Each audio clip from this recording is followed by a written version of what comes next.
All right, welcome everybody. Welcome to the Twisted Pair. Although it's kind of weird because it's not the pair, and then my co-host, my beautiful co-host Dash Red, is not with me tonight. She does send her apologies. She sends her love, and she sends her smokes. And well, not literally. You're not getting any smokes from her. I would hope I would get them first. But anyways, I this is Twisted Pair. As everybody knows, I'm Graybeard, and I've got the one and only Brandon Wells, the cigar mechanic, with me tonight. How you doing, Brandon?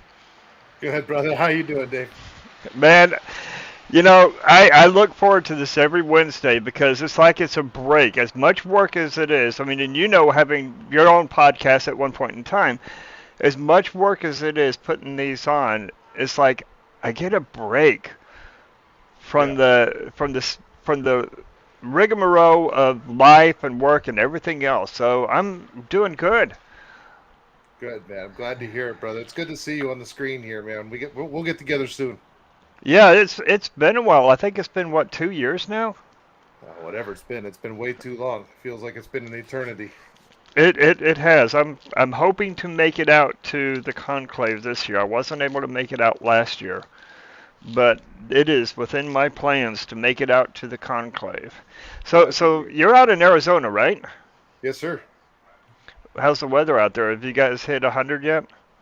Last week we were itching at 100 right there. We got over a little bit, but this week we're back down into a nice brisk like 85, 90 degrees. So That's that. What's funny is where last week you said last week we were, I think, in our 60s tops, 60s, 70s, and so we're up to the 80s. But man, I've got a nice, good breeze up here. It feels good. That's great, man. Yeah, I was outside helping my neighbor called me earlier today and said, "Hey, man, can you help me for a minute?" And it's never a minute with him, But next thing I know, I'm rewiring his entire Airstream trailer for the electric brakes on his trailer, diagnosing everything. I was in the sun, man. So I got a little sun kiss today, but we had fun. Well, that's good. That's what it's about. So this is a twisted pair, and I forgot to mention to you to come with a pair with a pairing. What we do is everything we do is all about pairings, Okay. pairing of cigars. So even when we have a guest, we do talk about what we're pairing a bit, but our focus is going to be on you. So let's start off with you. What are you smoking, and do you have a pair? I'm assuming we're gonna pair it with like a bourbon or a whiskey or something, right? I'm going with a wine this time, but yes. Okay. So then I'm gonna have to go get something because I got a full shelf of stuff over there, and I got stuff in the lounge behind me, and so I might have to exit stage left here for a second and go get something. But Well, you exit stage left. Go get something. I apologize for oh, falling on the job there and not letting you know. Uh, I am bringing a cigar that you rep. That's okay, part of your land. I've what got are you doing? I've got the Warfighter, the 762. Yeah, the Sumatra. That's actually my buddy's outside right now, so I'm inside my shop is where my studio is. I built my cigar lounge on the other side of the wall, and then I have my studio here in right on the other side of the lounge. On the Right? far side of that, I've got the car lift. I'm not cigar mechanic because it sounds like a fun name. There's a reason for it, right? But my buddy's out there working on his car on the lift right now, and that cigar you're smoking is his number one favorite. He probably goes through a box or two of those a month. That Sumatra is It's an excellent oh, cigar. it is an excellent one for sure, and I am pairing it with a Paso Robles GSM red wine. So I am looking forward to this. I've been on a wine kick Okay, lately. all right.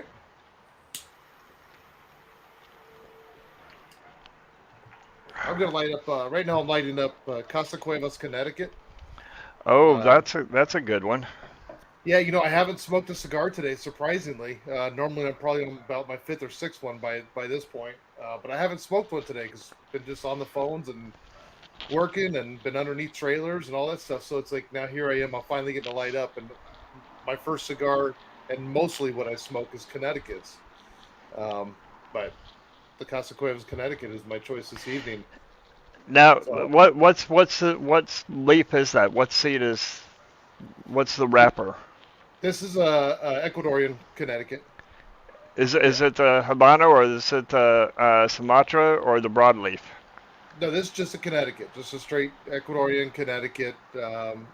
Your standard, I guess, would be kind of shade grown because that's why you grow in Ecuador because you're grown in the shade. Okay. In Connecticut, they had to put shade covers over all the plants over the Connecticut seed because it's a little bit more of a delicate, sensitive tobacco.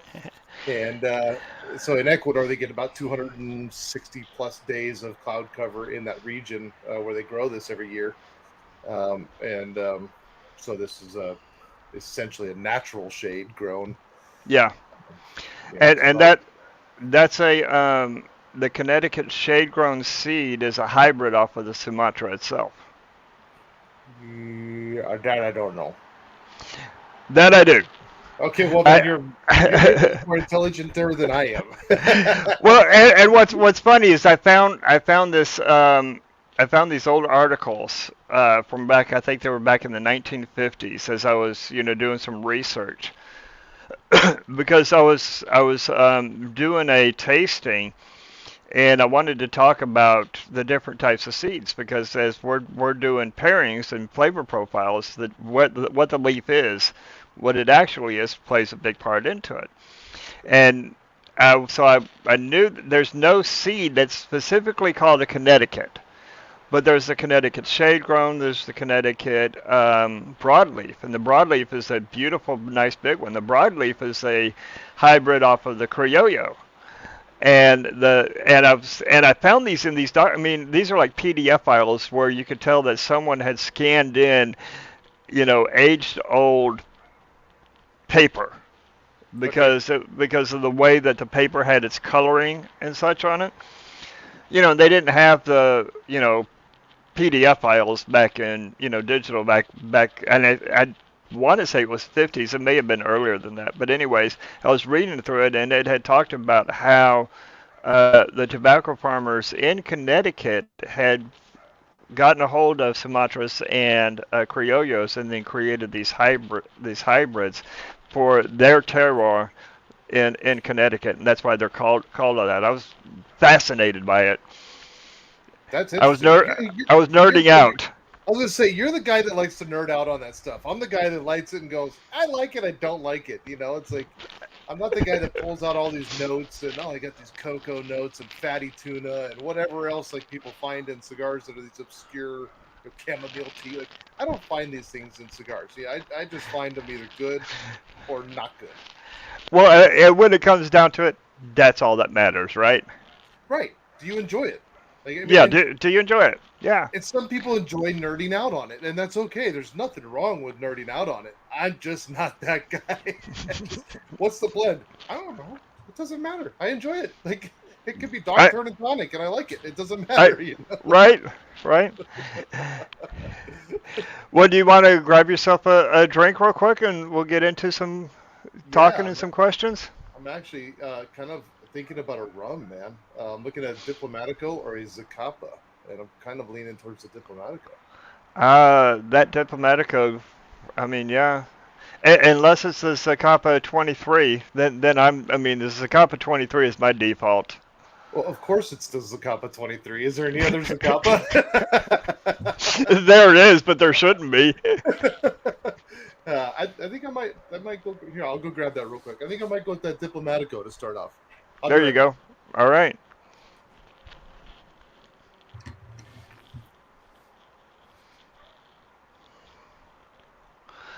So while he's getting his drink, a little bit about who Cigar Mechanic is. I've known Brandon for a couple of years. He has a cigar brokerage.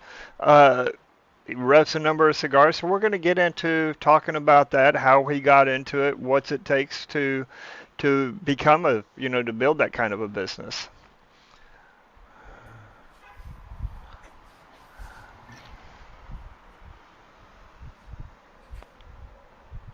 Okay. Welcome back. put my ears back on here and get all professional, these studio ears and everything, I remember oh yes, such a good pour. Yeah. You introduced me to Casa Cuevos at at the Holy Smokes Conclave there in Colorado Springs. I want to say it was I want to say it was the 2020. Yeah, I was trying to remember that. Was it the 2020 or the 2019? I can't remember if it was prior. I thought it was pre-COVID. It may have been. I don't know. After because of COVID and all that stuff, it seemed like life just went by like that. Like 2020, 21, like all of a sudden we're in 2023, and I'm going, what happened in these last couple of years? Right. Where did all this go? No, I think it was 2020 because I didn't know about Holy Smokes until October of 2019. Okay. So it would have been that following August. So it was 2020, and I was able to make it to 2020 and 2021, but I wasn't able to make it last year. Okay. Yeah, I didn't go last year either. Okay. All right. Yeah. The conclave is pretty close to the Rocky Mountain Cigar Festival, which I kind of am locked into every single year.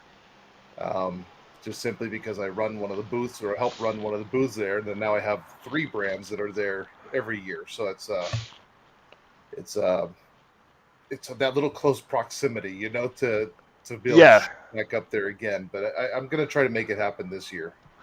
Well, I think this year it's in September, so I believe it's happening after Rocky Mountain. Correct. Are you going to PCA? Oh, of course, I have to. Yeah, yeah. You got all your brands are probably going to be there.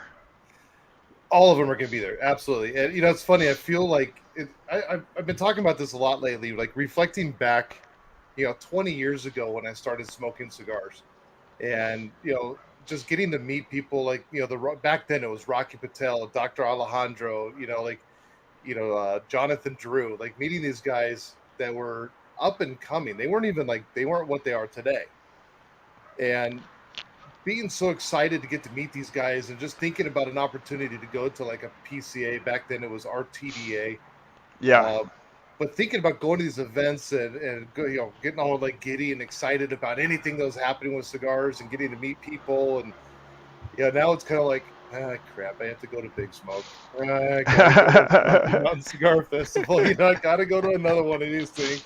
I get there. I have a blast. I still love seeing everybody but now it's seeing family and friends. It's not, seeing people going, will you sign my, my shirt? Will you sign my box? Will you sign this? It's right. a completely different world. Like now it's like, thanks for signing my check. I'm still in that kind of honeymoon phase. Yeah. Because I have not been out to PCA, and this is because Leap and Grain. I mean, we're 2.5 years into this. Yeah. This is going to be our first time there. We're going to be there as a media. I was able to pick up 4 passes, so 4 of us are going to be there. We had a representative out at TPE. I wasn't able to make it to TPE. But that, and on the whiskey side of things, I was had a media pass out at Whiskey Fest in Vegas back in December. So I'm still in that kind of that geeking out, nerding out. It's kind of like that comic book nerd, which yes, I am. When going to the comic book convention and seeing, seeing Stan Lee for the first time ever.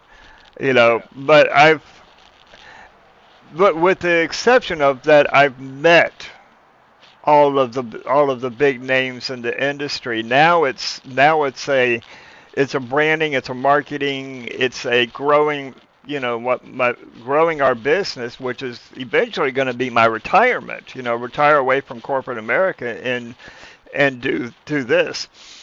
It's also for me. It's kind of seeing some of my dreams come to reality of being a writer, and writing for a magazine and educating on people on things that I'm passionate about. But Yeah. 20 years ago, where you were starting the business, 20 years ago, I was just sitting down smoking cigars.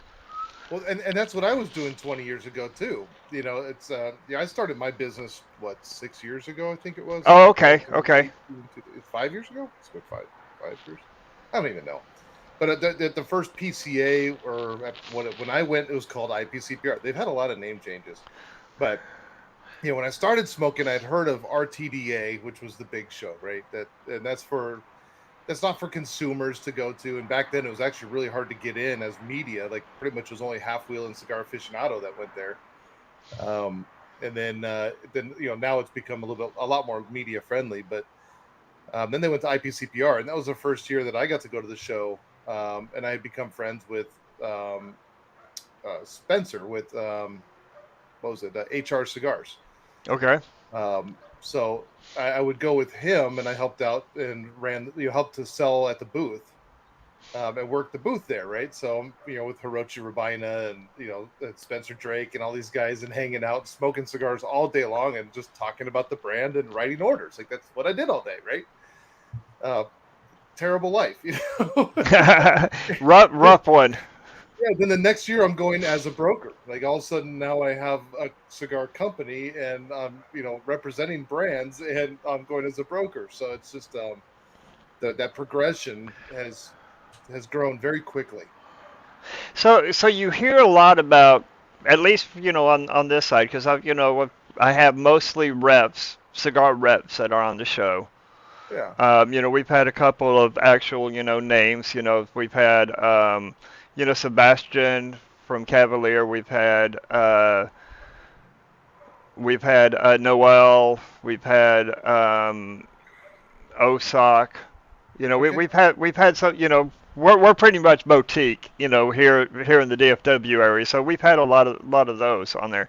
But as far as the big brands, we've had pretty much reps on the show. Who have you Is had? there Have you had Big Tony on? Have not had Big Tony Okay. on yet. We're talking with Big Tony about possibly having him on. Cool. We've had I'm trying to think who you oh, have in he's gonna Texas. You got Patrick Monty out there. we've had Uh, Patrick. We've yeah, had Patrick. the baby We've face. had we've had Crown Heads. Brian McGee Oh, okay, yeah. on. We had him on early. We've had Luciano Okay. on. We recently had Aganorsa Mm-hmm. on. So I mean, we've had some big names Terrence. on. Yeah, we had Terrence. Yeah. Next week we've got a rep for Perdomo that's going to be on Very on the nice. show.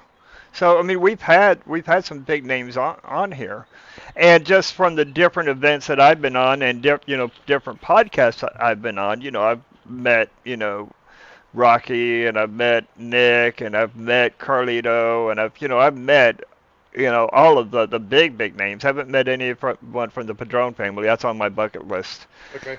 You know, meeting Carrillo. One of my favorite blenders. Why don't you You get know, him on your show? that's the goal. Well, do you want him on your show? I'll get him on your show. Absolutely want him on my show. Okay. Are you kidding? He's Let's one just of my make it top happen. 5 blenders. All right. See, it's good to know people. So back to my question is there a difference between a rep and a broker? And There's a and if huge so, difference. okay, so let's talk to us about that. Tell us about that. Yeah, so a rep is a person that basically represents one singular brand, and they're typically an employee of that company, right? So the company's gone out, sought them out, hired them, done the training. They pay for their expenses, all that stuff. They're typically on a salary with a small bonus or commission along with it, right? But you're captive to that one brand, and all you can sell is that one brand. So you're and a lot of them are like your Perdomos, your Ashtons, your Davidoff, your Drew Estates, Rocky. A lot of the bigger companies now are solely. I don't know why my camera is doing that. That is really weird. That's annoying. Um, a lot of them are solely they can only represent that one brand, right? Right. As a broker, I own my company, so I don't technically work for anybody but myself. So I own Cigar Mechanic Brokerage, um, and I'm able to partner with other companies and help to build their brands. So I represent multiple companies. I'm not captive to any one company. Um, so I actually maintain a portfolio right now of 7 different cigar brands and an accessory line. So I mean, I sell everywhere, everything from sunglasses, lighters, cutters, and humidors, all the way to cigars and cigarillos, and even flavors in my Okay. portfolio. Yeah. Now, how does that work? Do you, as a cigar broker, do you have to buy the inventory No. from the brand? So No. how Yeah. does the part work? So I'm essentially a marketing firm. Is the best way to explain it is I'm a marketing firm for the brands. So they don't have to go out and hire their own and train their own and pay all the expenses. They can hire my company. I go represent the brands. They send me samples. So I go out with samples, give them to the different shop owners, the shop managers. I do the events. So like the events you'll see in your local area, I'm the guy, one of the guys that shows up and does those events. I bring the swag. I bring the free cigars. So we're doing a, I don't know, buy 10 get 2 free, buy a box get the ashtray and a T-shirt, Yeah. whatever we're doing, right? Like they send all that stuff to me to bring to do these events to help bring awareness to the product, to build the consumer confidence, to gain the shelf space. The interesting thing, and as I kind of say the fun thing, but the not so fun thing for me is I get paid once for selling the product 2 to 3 times. So I've got to convince the shop owner. I've got to sell myself, and then I've got to sell the shop owner to put it on the shelf, and then I've got to do events to sell the consumer so that they'll buy it from the shop, and then we'll get the reorders. Um, so I'm having to sell it 2 3 times every single cigar to get paid once. To get paid one time. Yeah. Yeah, yeah, And I can imagine what a challenge that would be because I mean the big thing is that when you're selling it to a consumer that has never tried, I mean like the Casa Cuervos, that you've got the band sitting behind you. So a brand that's not quite as well known, especially from your average consumer who smokes one brand and that's all they smoke, and you're trying to introduce them to another brand, that's got to be a hard sell. you know it. I don't really think it is. Part of it for me has been I'm really the only brokerage ever that's marketed my brokerage as a whole. So most brokers, it's that's John and he represents this brand and that brand and that brand, right? Um, but in most parts of the country, I hate saying stuff like this because I don't want to sound like braggadocious, right? But I've noticed that almost anywhere I go in the country and even different parts in the world, like in Germany and China, stuff like that, there's places that I have, like, people have my cigar mechanic hat, my flask. They know of my branding, at least, if not know of me, and have seen me on my podcasts or on my lives or whatever I've done, seen my Instagrams, whatever. So right away, for me, it's become a little bit easier because I have the consumer confidence already, and their trust because I've spent the time to build that relationship. I'm not the guy that runs in. I'm not the salesman that runs into the shop and ignores all the shop people, ignores everybody in the shop, and goes right to the shop owner, gives them a cigar, smoke this. Hey man, you should buy it. No, yeah, okay, cool, and get out and leave. Like I hang out for like 2 hours at every visit I do, and I talk to the consumers and the shop managers and everybody. So when it comes to doing the event, they're like, "Oh, Brandon's here. I'm going to buy Casa Cuevas because I know he represents that, or Patina, or Warfighter, whatever it is, Espinosa, Ipicarillo." One of my brands, they always have a question or they want to buy it because they know that Cigar Mechanic represents these brands. So you mean you're doing something that the cigar community is all about? You're Yeah, building imagine that, right? relationships. You're building relationships. Yeah, I mean, in your area, look at Big Tony Gomez, right? Like, so many people love Big Tony. He's just a larger than life character. He's an awesome guy. People love to like hang around. He makes you laugh. He makes you comfortable most of the time. He's gonna give you some jabs every once in a while, but he can take the jabs back. And so when you walk in and you see Big Tony sitting there, you're gonna think, oh man, I should go grab an Espinosa. Especially when he's wearing one of his bright colored hats. Correct. If Correct. Yeah. he's wearing one of his bright colored hats and he has this big leather jacket on, and he's Big Tony has that Italian mafia mob boss type, his Mexican mob boss type persona around him, and he carries it so well. But I love Big Tony.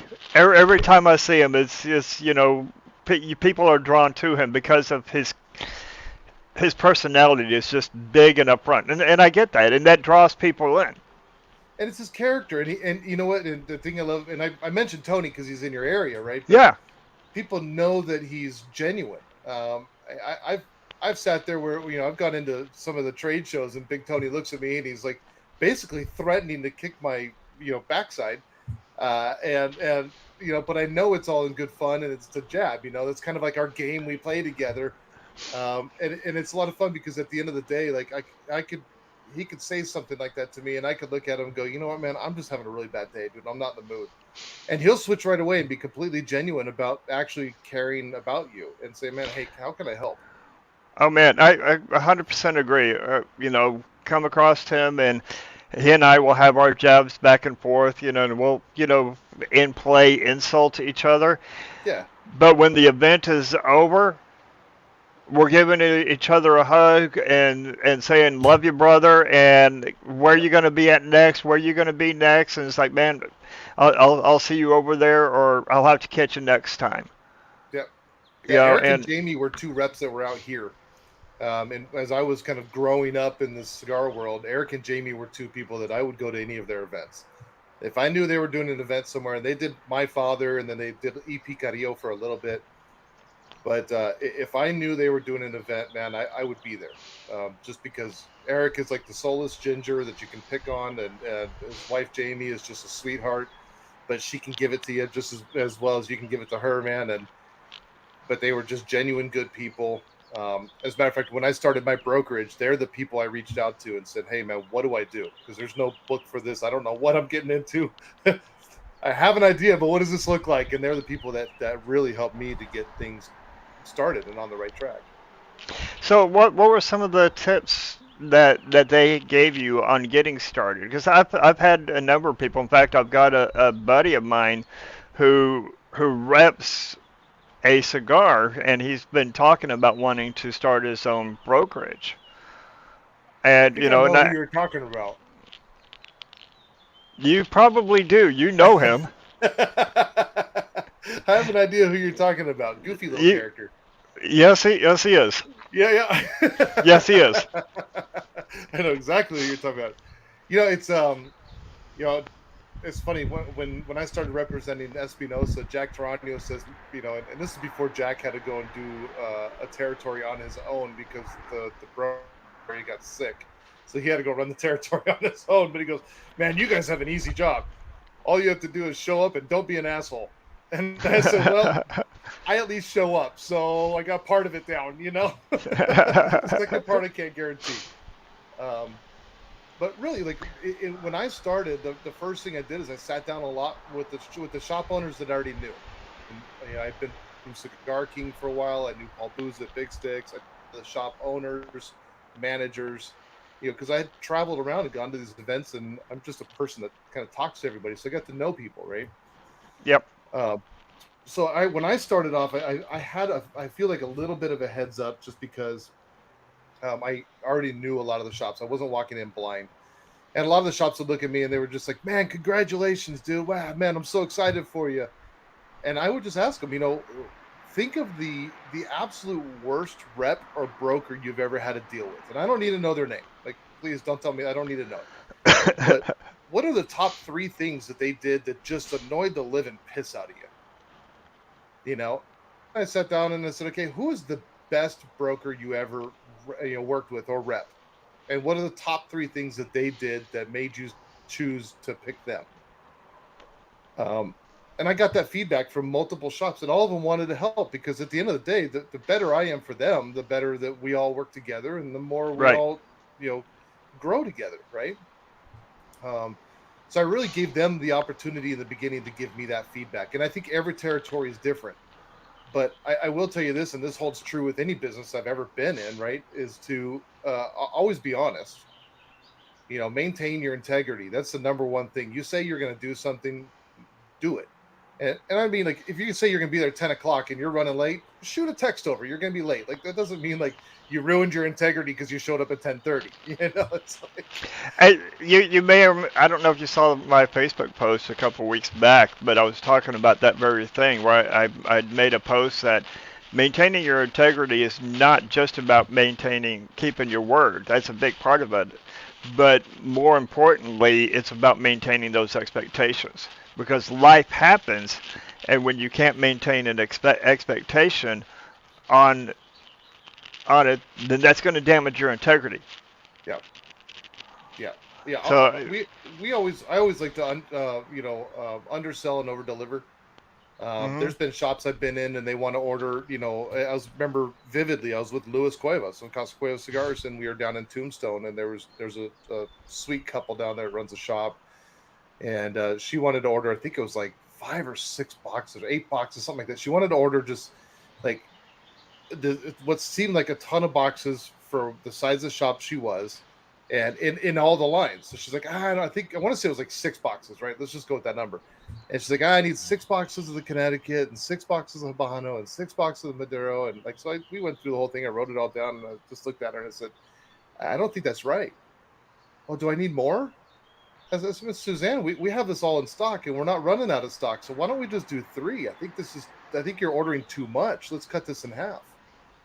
And I don't think like they should ever experience that before, because of course, like, most reps or brokers or salespeople, for that matter, not just in this industry, go cha-ching, cha-ching. They Yep. sit there, they're ringing the register in their head, and I'm going like, dude, I sell you all this product, you're gonna be sitting there staring at it. Like, it's gonna move, but can I come back next month and get another order and get to see you again? There you go. I'd rather that. Like, I don't need to come back in 6 months. I'd rather come back next month. Go, man, I flew through that Because product. yeah, you're building up a relationship and you're building up retention. And what a lot of people don't understand is that it's a lot easier. I'm not going to say it's easy, but it's a lot easier to get a new customer than it is to get a customer that wants you to come back or that keeps coming back to you. That retention, that repeat Yeah. customer is, and I can only imagine of the even greater challenge on that is because now you're doing a B to B to C. Hmm. So business to business to consumer. And you're repping something that not only does the business, the shop have to buy in on, have to agree, okay, this is going to match the profile that our customers, our consumers like. And every shop has particular customers that keep coming back that want a particular profile of a cigar. But Yeah. now you've got the consumer that one, you're introducing them to possibly a new brand, where they have smoked Oliva V's. That's all that they've ever smoked. They love the Oliva V's, and they're not really wanting to go out and try a Warfighter 762, Right. or a the EP Carrillo. The allegiance. Yes, the Allegiance. Thank you. That's what I Yeah. was going for. Yeah. And not wanting to step outside because they're afraid to try. So now you have to kind of bridge that gap Yeah. as well. That's got to be a challenge because it's not just one returning customer in the store, the brick and mortar, but it's also the returning customer of, hey, I remember that guy, that cigar mechanic. I can't remember what his name, but he had this cigar here, and I tried it, and I want to try that again. Do you still have it? Yeah. That's what you're looking for, right? Yeah. Yeah. I'm looking for, if I can find just 5 people that come into that shop and add that cigar to their rotation, then that cigar will maintain and pay its rent. Every box of cigars has to pay its own rent on that shelf. And if it doesn't pay its rent, it gets replaced.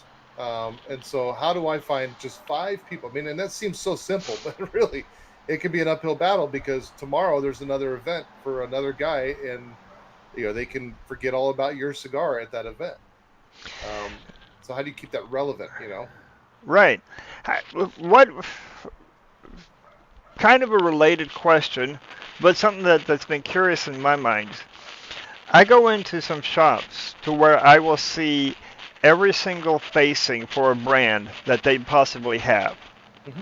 So not only every single blend, but every single vitola Yeah. for every single facing that they have. Do you think that helps that brand, or is that kind of like a counterintuitive type of approach? Oh, it definitely helps the brand. I don't know that it necessarily helps the shop, but it definitely helps the brand. It's the Coca-Cola approach, or the Pepsi Cola approach. You want the best real estate and you want the most real estate. And so the more that you can fill that up with your cans of Coca-Cola and Diet Coke and Coke Zero and Coke Zero Cherry and this, that one, the other, the more you can fill that with your products, the more brand recognition you get. So when that guy stops by a Circle K, and it has less facings, but he goes, "Oh, there's a brand I recognize." Right. So just psychologically, absolutely, it helps that brand tremendously. Matter of fact, some brands won't even let you bring them into the shop unless you agree to bring in X amount of facings, or they won't let you have this part of it unless you buy this part of it. So you want for instance, you want the Liga Privadas, you've got to buy so much Drew Estate to be able to get the rest of the Liga Privada line. Yep. And you're not going to carry a Davidoff in your shop unless you can carry just about every single facing that they have, and you've got to Camacho and be, Avo and all those too. Yeah. yeah, Yeah. So you've got to carry the Camachos and Avos to be able to get the Davidoffs. And then, so it's, they all have their programs for that. Does it help? Absolutely. My goal this year, especially, with us, my goal this year has been to not be focused on new accounts, but to be focused on the facings, the layout, the placement of the brands that I represent in the accounts that already carry us. So how do I get the best facings, the best placement, the most amount of facings that is effective for the shop? Because I don't want to sell, if a shop doesn't sell large ring gauge, there's no point in me putting the inch on their shelf, because then I go back a month later and they go, dude, I haven't sold a single one. Thanks for wasting my money. Right. right. um, so I have to look at it and go, what's most effective for the shop and what's best for the brand. Um, and I've noticed a significant growth. As a matter of fact, a couple of my brands, I'm up over 50 to 70% in sales already this year, and we're seeing most of my shops are seeing that their sales are actually declining, but my brands are increasing. Because I've been focused on the placement and having like the EP Carrillo wall, and now we have the Allegiance, the Pledge, the Encore, and the La Historia, and three Hmm. sizes of each, and in a vertical pattern, and it looks beautiful because it's all congruent. Um, Espinosa the same way. I reorganized an entire shelf of Espinosa, and one of the lines that wasn't selling is all of a sudden selling like crazy because we just moved where it was sitting. Um, That's a classic retail marketing trick. Yeah, walk through the cereal aisle, and where do you see all the sugar cereals? The Lucky Charms and the Mickey Mouse Cheerios or whatever. Where do you? It's all at the kids' eye level. Yeah. Where do you see the healthier stuff? It's up at a higher level. People that tend to stand taller. It's up at that higher level, right? There's a reason why the toilet paper, the dish detergent, the laundry detergent, the diapers and such are always at the back of the store. The milk.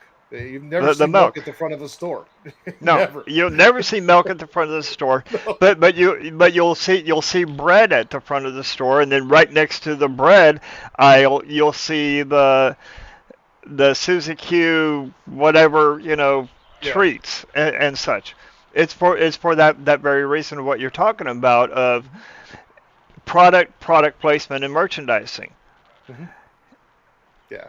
Is that something that you see that reps will do, or do reps primarily just want to do that cha-ching, get that sell in?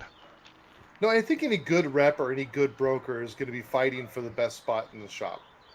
Um, but I think the downfall of a lot of them is that they don't spend enough time in the shop to see where that good spot is. So to them, it's what's visible. What can I see? Oh man, this is a great spot. Straight ahead is a great spot. And many times I find the back corner is a much better spot. If you just sit back for a couple hours, go in and work the humidor for your brand with the whatever consumer Joe walks, and not even an event, just hang out and watch the traffic of the consumer. And you can start to see where the hot spots are. As a matter of fact, I wanted to develop a software that I can set up in stores to help you find your hot spots, right? And then switch product around and see if it's the spot that's hot or if it's the product that was in the spot that's hot.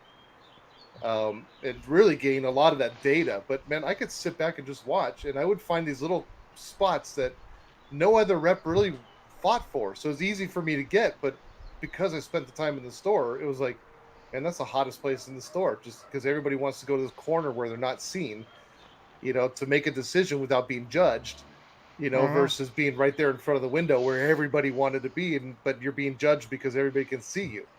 So it's like, Now, now you had made a comment about how this is very beneficial, having multiple facings, or all the facings, as many as very good for the brand, but may not necessarily be good for the shop. How does that play a negative impact on the shop? because if I'm required as a shop, or if a shop is required to carry, I don't know, let's say the Gordo, the Toro, the Robusto, and the Churchill. Maybe your shop doesn't sell a lot of Gordos, and let's say there's 6 different blends.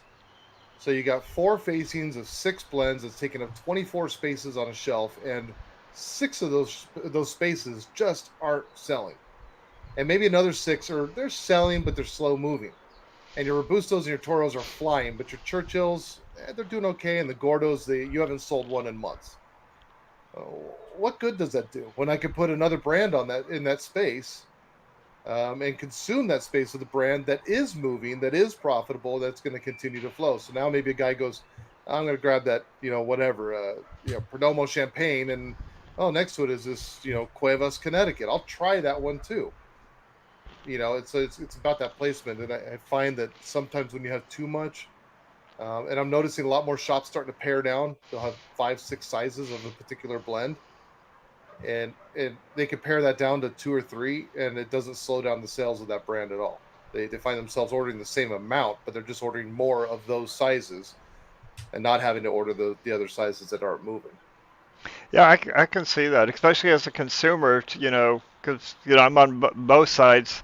I'm on the media, the social media influencer, and the media, the writer, and the educator side of this business, but also consumer. And when I go in, if I go in and I see, a large number of facings on for a particular brand, I have a tendency to just pass by that one and looking for those that the smaller facings, because from in my mind, typically when I see smaller facings, I'm going to find something that I haven't tried. See, but you're a nerd, and so that you're a completely different consumer than the average, right? Like you're, and that's not in a bad way. I love guys No. like you because you're gonna find the stuff, and I'm the same way. I try to find small ring gauge and something I haven't seen yet. Those are like my 2 favorite cigars are the free one and the one I haven't smoked yet. Yep. Those are my 2 favorites, right? But for your average consumer, if you see a large facings, let's say you see an entire wall of EP Carrillo, and you go out there and you've got EP Carrillo ashtrays and you've got EP Carrillo sign on the wall, right? What does that tell the consumer? That tells the consumer that, man, this shop really supports and believes in this brand, so I need to try it. To your average consumer, Oh yeah, I get it. And it's funny that we're talking about that now, because on other episodes that we've had, and in fact, I was talking with Pedro Gomez from Drew Estate this past weekend, or actually this past Thursday, and we were talking about different types. You have really two different types of consumers. You have the cigar smoker, which is you and I, Mhm. We smoke multiple cigars a day, multiple days a week. We're looking for those cigars that we've never seen, that we've never tried. We're looking for, in my case, I'm looking for particular blends, where I may be looking for a, Nicaraguan long fillers with a San Andreas binder and a Sumatra wrapper. So I'm looking for flavor profiles on that. And then you've got what seems to be the average cigar smoker. When and we call them the person who smokes cigars versus the cigar smoker. And the Mhm. person who smokes cigars is the one that's going to go into that big name box brand Yep. that where it's primarily a sports bar that has an enormous humidor, and they're going out and they're picking, if it's a guy, they're going out and picking the darkest, biggest cigar that they can find because they want to look cool smoking something that they think is strong and is really big, Yeah. and not thinking about what it is that they're smoking and why they're smoking it. One of my favorite things is to take that guy and have him smoke in Connecticut. Mm. Because they come in and they're like, oh yeah, I only like Maduros, I only like Nicaraguan, I only like this, I only like that. And you don't know, you really don't know. Like very few guys nerd out enough that you can say, hey, this is a Nicaraguan, binder, and it's a Dominican filler with whatever Dominican Seco and Nicaraguan Viso and Pennsylvania broadleaf from this region and this year. There's very few guys that are going to go, I know exactly what that's going to taste like. Most guys, they just know the word Nicaraguan, so they say, I like to smoke Nicaraguans. Hmm. And many times it's funny, I'll say, well, what's your favorite cigar in here? And they'll point at something that's primarily Dominican, but it's made in Nicaragua. It's like, okay, Chief, now I know where we're at. And so you find that guy that just thinks it's like, it's a status thing. They feel like they have to smoke that bold, big cigar because their buddy's going to make fun of them. And to get that guy to smoke a Connecticut and go, wow, um, yeah, you surprised me. To tell him like, listen, you can enjoy your drink and your cigar at the same time. You don't have to have one be the overpowering and the other one just getting you drunk. Now you're talking about what we teach here at the Leaf and Grain Society on the Twisted Pair. It's Yep. exactly what we talk about. And what I have fun with sometimes, when I'm really in a sarcastic mood. I've done this a couple of times. Is it's like, oh, I can't smoke those strong cigars, those Maduros, because they're just too strong for me. I need a Connecticut. I need that lighter cigar, and I'll introduce them to Black Star Line um, porcelain, which is a Connecticut's Oh, Black leaf. Label, Black Label Trading Yeah, Company. Black Label. Yes. Well, Black Star Line also has Warwich, which is Yeah, yeah, yeah. so I'm thinking both of those. Right. Both of those cigars are Connecticut in the Yep. color, Claros, but extremely powerful, peppery, strong, intense profile cigars. Oh, try the 601 Black. I love when a Oh, guy the comes in and 601 goes, Black. "Oh, Yes. Connecticut!" And they grab that thing, and I'm like, "Oh, this is gonna be fun." And I wait till they're halfway through, and they're they're drooling. Or have them pick up, say, like the one of my favorite ones. It's an Oscuro, the Ave Maria Reconquisto, Hmm. which is an Oscuro. I mean, dark, dark, dark, dark leaf, but with it being the Matafina wrapper on it, you get lots of beautiful, nice, creamy black fruit notes off of it. And it's a very enjoyable, and I would, from intensity profile, I would call it a medium intensity on that with it. It's not a peppery cigar, Right. and it's that whole thing of the different wrappers. Just we're talking about fermentation on the wrappers when we're talking about the color, and not the seeds on it when we're talking Maduro versus Connecticut versus natural versus Colorado and so forth on that. Rosado. Yeah, you got to get all the different ones in there. I think it's so funny. It's like you can tell this is such a Cuban thing because there's no congruency to anything, and none of it makes sense, but it all seems to work. Right? Like we're talking about the same guys that could take a Bud Light can and turn it into like a 1959, Cadillac front bumper. Somehow they find enough Yes. aluminum and steel in that thing to make it work, but it's like, why do we call it a Maduro, which explains kind of the fermentation process of it, and then this one we call it Connecticut, which explains where the seed was pretty much came from.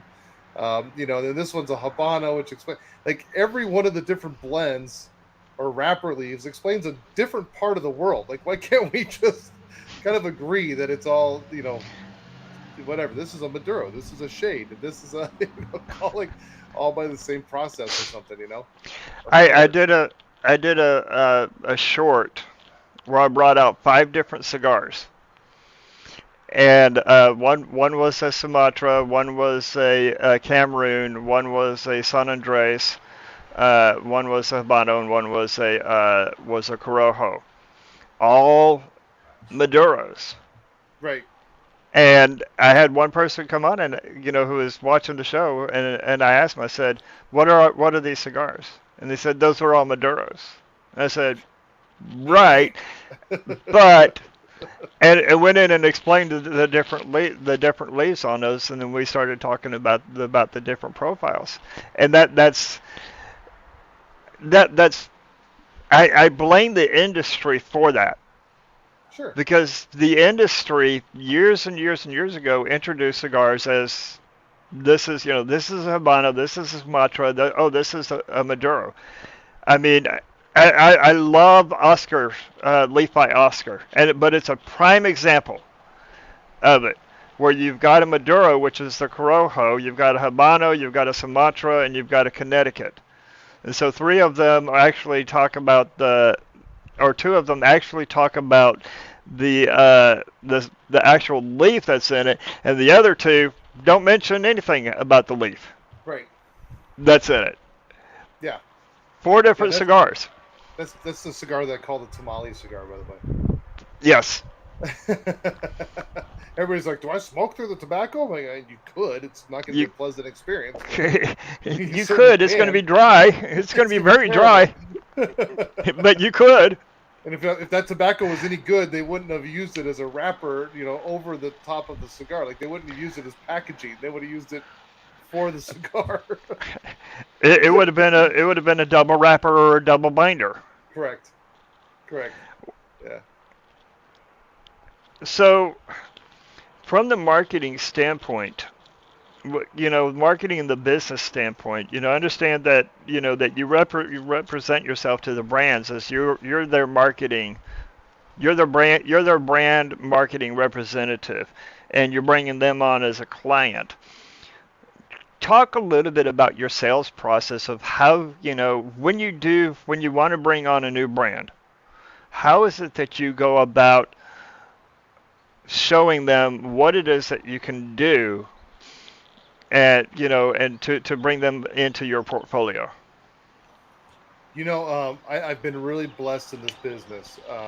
This business was, and I'll share this right off. Like, this business was a gift from God. This is not my company. This is His.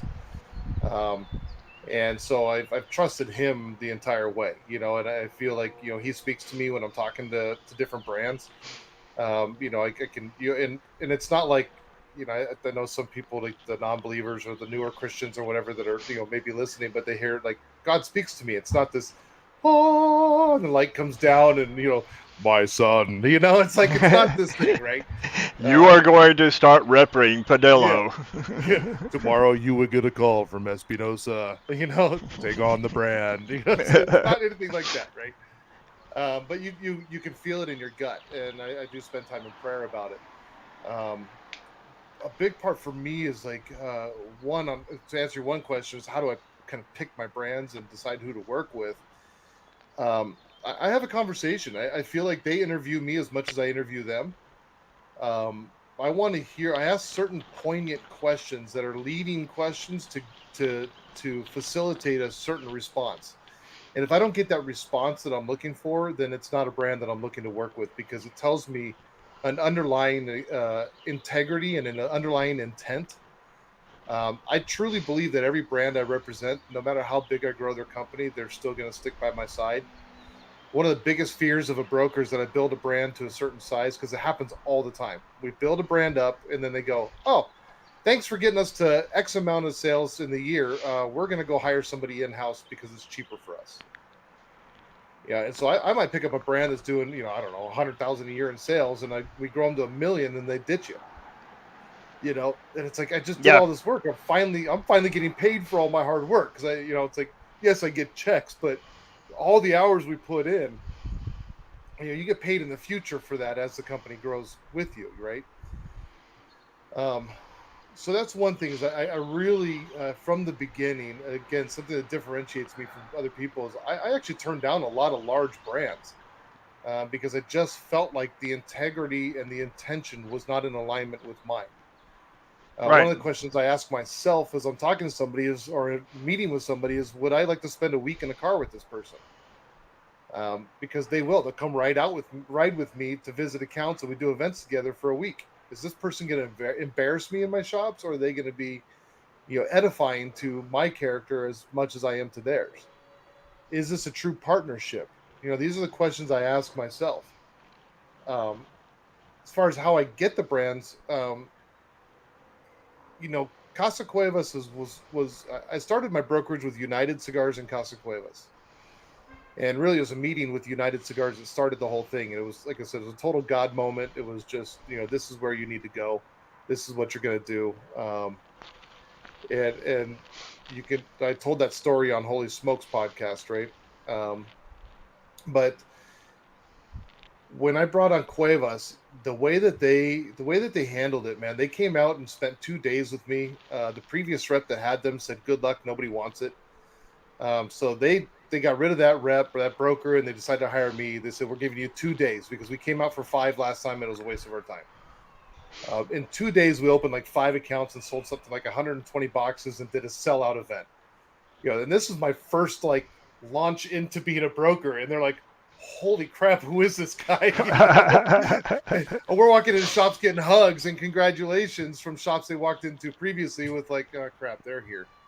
Um, so there's a totally different attitude and mentality for them. So they came out, I think that year they came out 4 or 5 times in that year. They flew out from Miami to ride with me, to do events. I think we actually handed out more cigars than we actually sold in that year. So it was just a crazy year, but we grew the brand to be one of the fastest growing boutique brands in this area, to the point that other brands would come and travel with their reps or to tour the area, and they're going, "Who's this Casa Cuevas? Why is this on more shelves than us when we're a bigger company, been around for longer? And who the heck is representing them?" Like, who can get this done? This no name brand that we don't. And there's a point, I think I was selling more in this territory than they sold across the entire country, combined. And so like we were just rocking and rolling. So I really, like, it launched in that way that now I had brands calling me. So I didn't have to seek out a ton of brands. They really were calling me and saying, "Hey, we're looking for somebody." So then it was that interview, and what are you looking to pay? What does this look like? What if I grow you to $1 million company? What does that look like? All of these different questions that I ask, and most of them are a little bit. They're pretty discreet, hidden questions to just get those little answers. Right.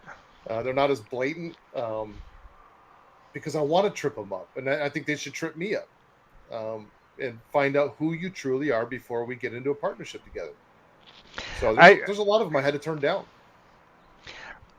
I think you bring out one really important point, and this is something that we have talked with other uh, brands, some of the smaller brands, is that when you're not just growing their brand, but you're also growing your brand, and so you're representing them, and when they're out there with you, they're representing you Oh yeah. as well. So you've got Cigar Mechanic, who's is trying to maintain his the brand's integrity, the brand's reputation, introducing a new brand to your stores. And I absolutely can see why you go through this process, because if they come out and they're just jerks, Yeah, That's going to impact you.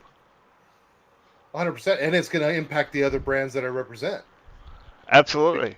Because if they don't like something that happened, or they look at me and go, "Why did you bring this guy into my store, man?" Like, and they start questioning. You could tell a person by who they hang out with. Look at their closest friends. If you question who somebody is, look at what they do with their life on their downtime. Look at who they hang out with. Look at how do they spend their mornings? Are they going to the strip club at night, or are they, going and hanging out and having a cigar with a buddy, or are they, helping people move? Are they constantly at like people's weddings and birthday parties? That could be a good or a bad thing. What is their intention of that? Are they just starving for attention, or are they just people that other people really thoroughly enjoy being around? So you can look at your own circle of friends. If you're not sure who you are and who you're represented as, take a moment and look at the circle of people you hang around with. That's who you are. Oh, Birds of a feather flock together, right? absolutely, absolutely. And that brings out that old adage, perception may not necessarily be truth, but perception is reality. Mm-hmm. And if other people perceive you as a partier or as, someone of low character because you're hanging out with people of low character, even though you may not be doing those particular actions that bring out that low character, the perception is that you are that as well because of the fact that you're hanging out with them. So 100% truth. I mean, and that's something that we teach our kids. You know, Yeah. good parents, we try to bring our kids up with thinking, um, telling them you are who you are. You are who you're hanging out with, and if you don't like the way you're being treated, then look at who you're being, who you're hanging out with. That you So will become the sum of the friends you hang around with, and you choose to associate with. Like, I look at it and I go, man, I know some people that have been in prison multiple times and gone to jail. They seem to always be in trouble. For some reason, I've never been in jail. Well, maybe it's because I just don't hang around. And it's not that I haven't done stupid stuff or jail worthy things, right? Like, I've done a lot of stupid crap in my life. I just don't hang around with the people that consistently and constantly do that, right? So it's that circle of friends.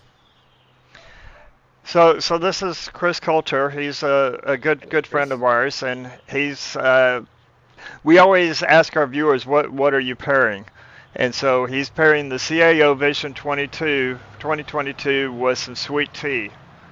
Vision is really good and has aged really well. That's interesting, Chris, because honestly, I mean, sweet tea can be very difficult to pair with, especially depending upon the type of sugar, because the type of sugar that's being used can overpower the flavors in the cigar and actually bring out a bitterness in the cigar. I was gonna say, where is he? Because sweet tea is different, and so in every different area of the country, sweet tea is different. Like, one uses 15 bags of sugar, another one uses like one. He's about 45 minutes northwest of me. Okay, So so he's so not drinking the mud; he's just drinking no, sweet tea. he's drinking Texas sweet tea. Yeah. Yeah, yeah. You get some areas, man, that stuff's mud. It's like pudding. So I don't want to talk. I mean, I trying to let me rephrase this.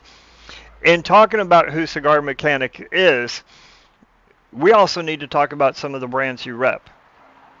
Because we just talked about, what the process that you go through in bringing them on. Yeah. And so, I mean, you've got Espinosa, you've got Casa Cuevas, you've got E.P. Carrillo, you've got, one of my favorites, Warfighter, a bunch of great guys behind Warfighter, and some others. So let's talk about some of these brands and some of the sticks that you represent there. Yeah, I'll actually give you a little sneak thing, man. We haven't released this yet at all, but I just got off the phone today solidifying a deal to open the first Warfighter lounge. Um, What? yeah, I can't. Where? I'm not gonna disclose where it is yet. Oh But man! Oh man!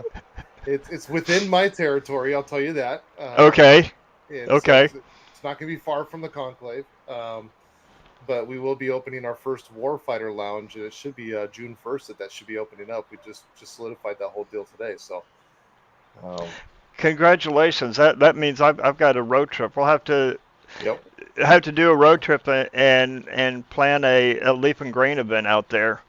Do some absolutely. pairings with some warfighter. I mean, because Yeah. we've featured warfighter. I haven't gotten them on the show Oh, yet. let's get No, them on here. I've talked to Scott and I've talked to David and I've talked to John.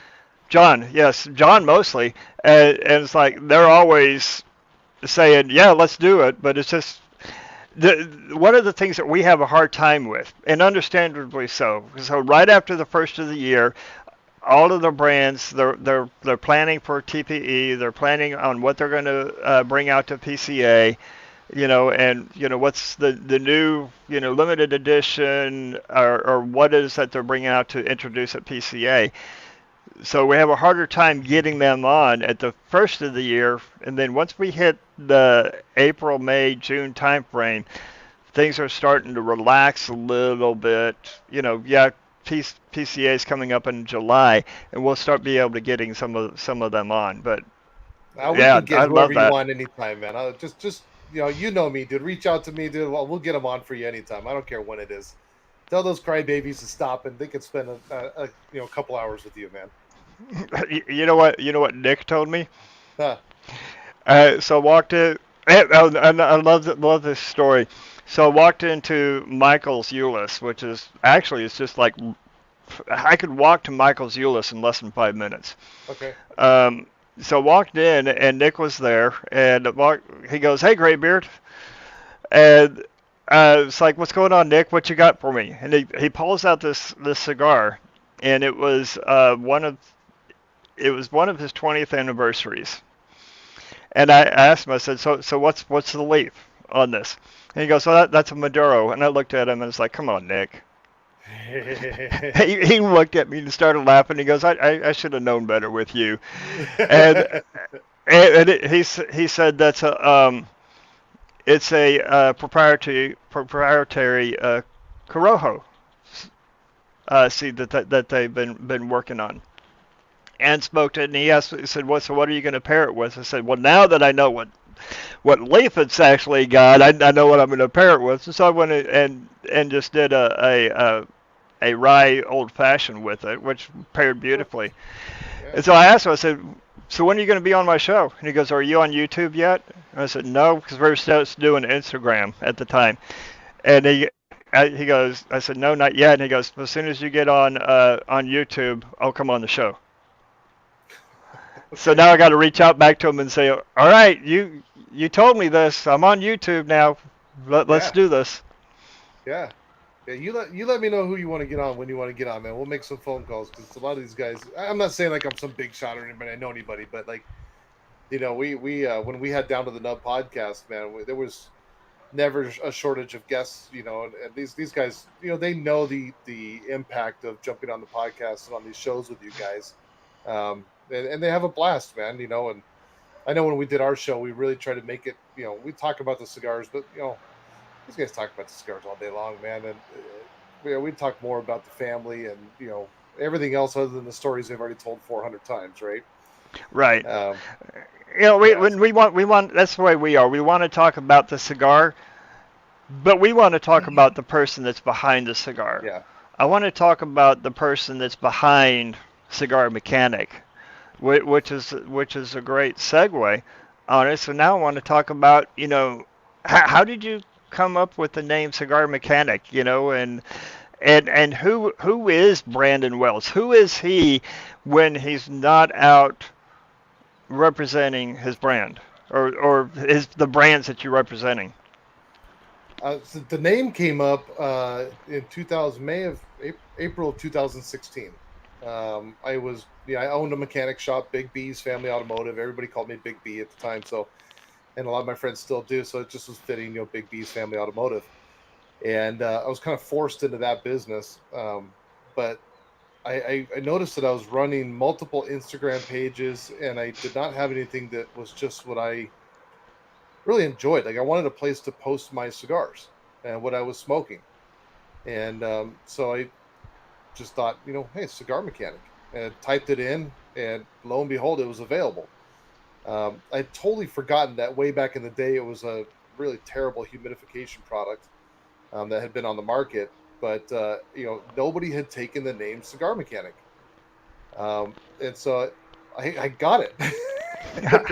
It became my thing, right? And then a couple months later, I was working on a buddy of mine's car at the shop, and he's a graphic designer and just an amazing artist. And he says, "I got an idea for you." Great, what is it? And he's like, "I can't tell you. It's kind of like me Oh, telling you about the Warfighter store. I can't tell you where it is." So I'm sitting here because like I'm just gonna come back with it. So I'm working on his car, and he comes back a couple days later with the logo. This one here. yeah. And at the time, like he had made it to fit the Instagram bubble, right? And so like the pistons right there and the bottom of the part of the pistons, everything was within the circle. And I said, "Is there any way you can expand that out?" So kind of, I just didn't like the idea of just a circle. I like the idea of it sticking out just a little bit, more of a skull crossbones type thing. Right. And he came back a couple of days later with this logo, and it's stuck. That was just my Instagram logo. So I sold some stickers and some, some hydro flasks that had the stickers on them and stuff to some people in May of 16. So when I was given the opportunity to start the brokerage, when God placed that in my lap, it was just a fit. Like I've already got this. I already have the Instagram page built. People and brands already know who I am.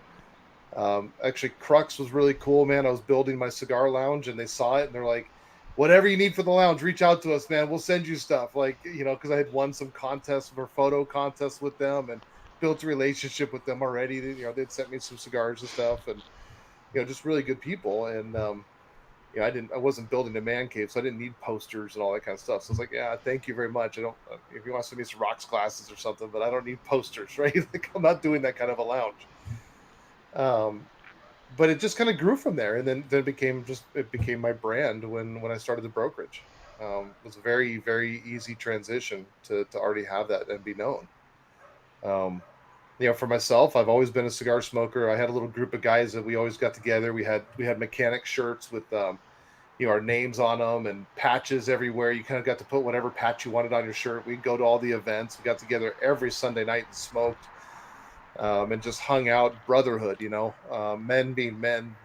There was nights we laughed, there's nights we cried, we listened to blues most of the time, kind of, on low in the background. So we called it Sunday Night Blues Garage. And, we all that's just what we enjoyed doing. And what I enjoyed doing was just hanging out with these guys. I mean, I remember there was 21 people in my front yard one time smoking cigars. And Wow, that's a nice gathering. yeah, people just heard about it. So it was like the first one of the year. I had a food truck show up. Like we kind of did this whole like bash. Actually, the cops showed up. It was awesome. Because it was like 8:00 and the generator's running. One of the neighbors was all pissy, and the cop ended up leaving with some stuff from the food truck. And it was like, "There's nothing wrong here, gentlemen, have fun." We just always had that fun. So, for me, you ask who's the guy like behind Cigar Mechanic. It's just me. I'm kind of the same guy all the time. I might change how I present, like who I am, in meaning like I don't ever want to change my character and my integrity and who I am. But I go into certain accounts or I'm doing certain events, and it's a little bit more proper. It's more the "good day, sir," and blah blah blah. And then you go to some accounts and other events, you're like, "What's up, jerk? Yeah, hey man, you gonna buy something or what?" And the guys just react differently, right? I remember doing an event. It was when I was working with AJ Fernandez, and it was at Fox Cigars. And 3 guys walk into the humidor. One guy comes to my table. The other 2 go straight over to the flavored section. And I talked to the guy, explained the blends and all this stuff. He buys the Cameroon, and his buddies are still looking at the flavored cigars. They're smelling all of them. And I looked at the guy that was buying the Cameroon. I said, "Hey, man, can you do me a favor? Those your buddies over there?" And he's like, yeah, they're my friends. I said, "Can you please inform them that they're not allowed to have their purses in the humidor?" And I said it loud enough for them to hear, right? I don't know these guys from Adam. But I said it loud enough. They both stop and they just look. "What did you say?" I said, I wanted your friend to tell you, but we don't allow purses in the humidor, please. Gentlemen, ladies, whatever. What do you do? What?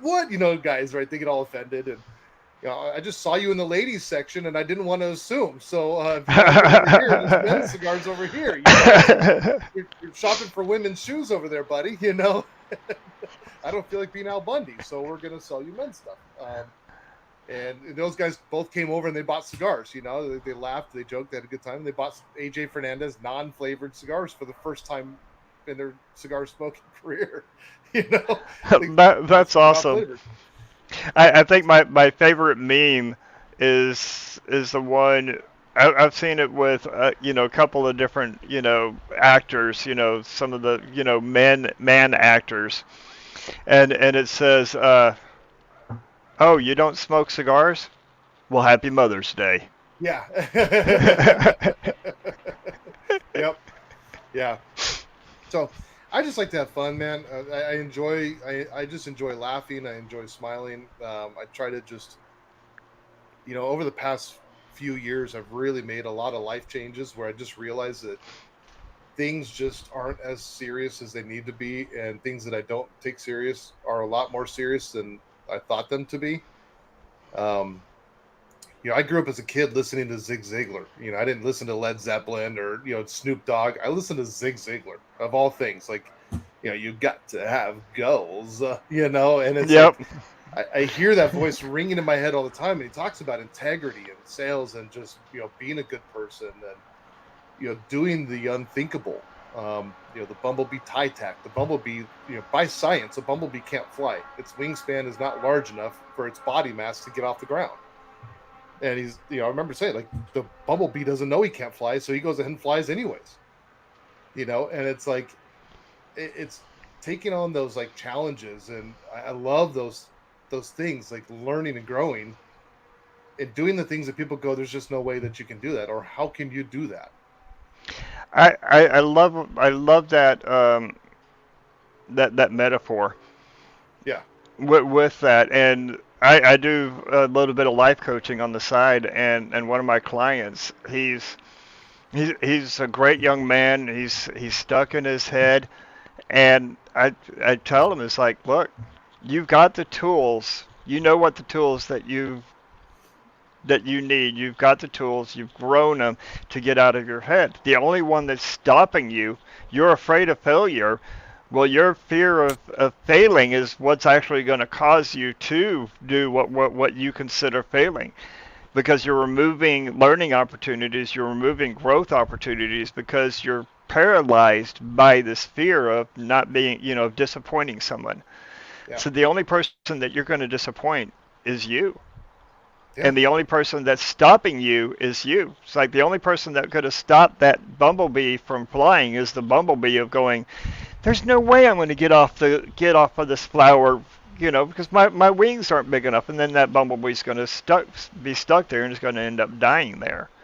Yeah. So it's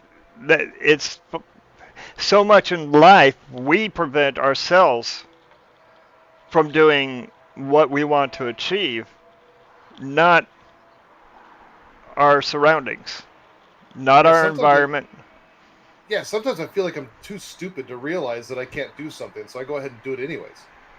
It's like I remodeled my house. I raised all my ceilings a foot and redid all the air conditioning, remodeled down to the studs, an entire bathroom. I don't have a contracting or an electrical engineer or any of these backgrounds. I have friends that know how to do some of the stuff, so I can lean on them and ask questions. I have YouTube University, but everything is to code, and I've got this gorgeous bathroom now, and this whole like amazing area, and my home is more roomy, and like in this whole project, people are going like, you know how to do that too? Like, I guess. I mean, I didn't know I did, but look, it's done, and it's done right. It's like building cars. I never like went to school for any mechanic stuff. I just put my hands in and did it. I was dumb enough to buy the tools to learn how to do it. And before I know it, I owned a mechanic shop, and now we're working on, I don't know, 3 or 4 different cars right now, and building some old classics. And it's just like you just kind of, like I said, I feel like sometimes I'm just like too dumb to realize that I can't do something, so I just go ahead and do it anyways, which I love. Yeah, I was gonna say, don't ever change that. And Yeah. you said not to be too braggadocious, and so I'm gonna borrow that line there. But I mean, just from us talking, I've had a very successful career in IT, as a programmer, as an architect, and now as a coach.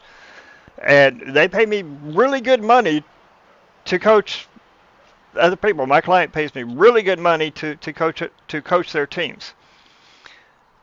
My degree is in photography. It's an associate of arts. I have not taken. I took one class in programming 30 plus years ago, and it was Fortran. Who do you know that still uses that ancient language? Not many Right. people. Everything that I know is because I kind of approach my life like that bumblebee. I've Yeah. remodeled the house. I've torn out the tiles and reseated the copper water lines in the wall. I said, okay, this is what I need to do. So I got out some material. I watched some YouTube videos. I tried it. I made a mistake. I figured out where I made that mistake and uh, reseated that line and Yeah. figured it out. And it comes back to I was at this real estate investors conference, 3-day training conference, and the presenter. I mean, he's multi-millionaire, massive, incredible investments. And he goes, look, I started becoming successful when I stopped trying to be the smartest man in the building. Yep. I stopped trying to be the smartest man in the room. I don't have to be. I know how to find those who know what I don't know. Yep.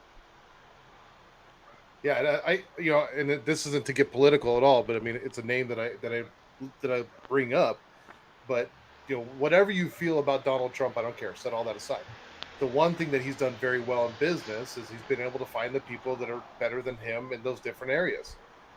So again, whatever you think about him, it doesn't matter. But you look at like the way that he's built his companies and his business, and even when he got into the White House as president, he brought in a lot of people that seemed really unorthodox, but they knew things that he didn't, and he didn't claim to know those things that he didn't know. So that's one of the big faces we've seen in recent time, that was good at that. Then Oh you get yeah. guys like Michael Jordan back in the day. Why were the Bulls so great?